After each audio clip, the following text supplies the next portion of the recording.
Assalamualaikum warahmatullahi wabarakatuh. Saya Rahman Habis, NIM 0201222060. Di sini saya akan menjelaskan sejarah peradaban Islam tentang sahabat Rasulullah, yaitu Zaid bin Harits.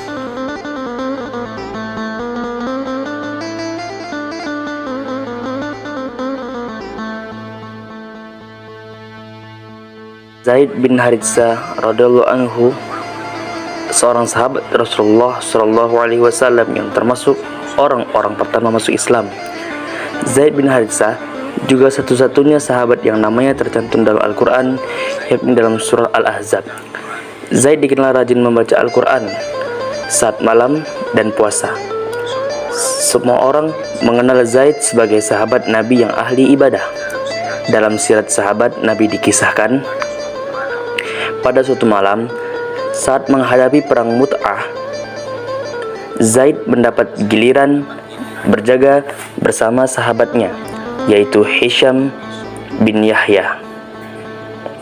Hisham meminta Zaid bin Haritsah untuk tidur terlebih dahulu. Zaid pun tidur di sebelah Hisham. Setelah tidur beberapa lama, Zaid mengigau. Ia berbicara dan tertawa-tawa. Lalu tangannya bergerak seolah akan menyentuh sesuatu. Dalam mengigaunya tersebut, Zaid berkata, semalam. Kemudian Zaid bangun dan membaca takbir, tahmid dan tahlil.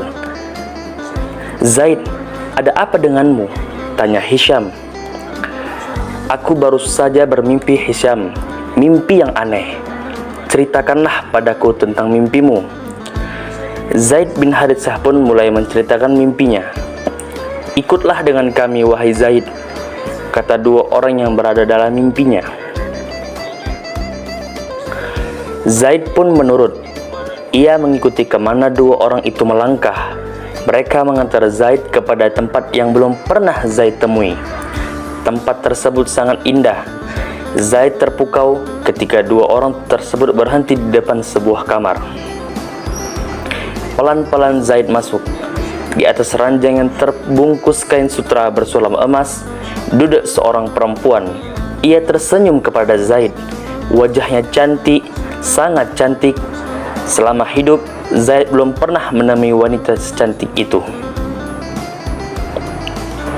Di manakah aku? Tanya Zaid. Engkau berada di surga, wahai Zaid, jawab wanita cantik itu. Lalu, siapakah engkau? Aku adalah istrimu untuk selamanya. Sudah lama aku menunggumu di sini, jawab perempuan itu tersenyum. Zaid bin Haritsah mendekat dan hendak menyentuhnya. Jangan dulu, wahai Zaid, sekarang belum saatnya. Engkau harus kembali ke dunia. Insya Allah 3 malam lagi kita akan berbuka bersama, kata wanita itu.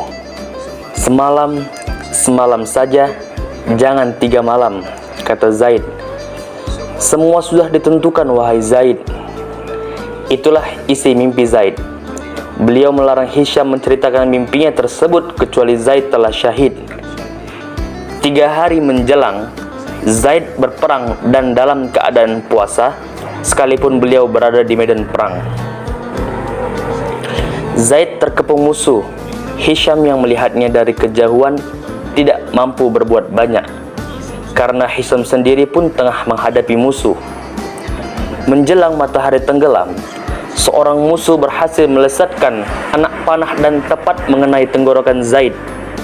Tubuh beliau pun jatuh tersungkur.